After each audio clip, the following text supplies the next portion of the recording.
கர்த்தருக்கு ஸ்தோத்திரம்.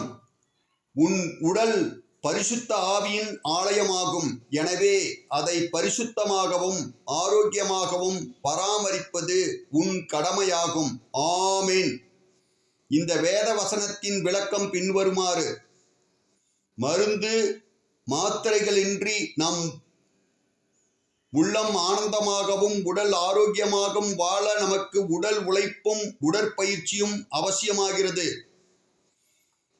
நம் சமுதாயத்தின் அறிவியல் வளர்ச்சியாலும் இயந்திரங்களின் வருகையாலும் மனித உழைப்பு என்பது அவசியமற்றதாக ஆகிவிட்டது. அதனால் நம் முன்னோர்கள் நமக்கு கற்றுக் கொடுத்து நாம் கஷ்டப்பட்டு செய்து கொண்டிருக்கும் 12 நிலைகளை கொண்ட சூரிய நமஸ்கார யோக பயிற்சியை ஒரே நிலையில் நின்றபடி செய்யும் எளிய முறை உடற்பயிற்சியாக வாட்ஸ்அப் மெசேஜ் மூலம் கற்றுக் கொடுக்கின்றேன்.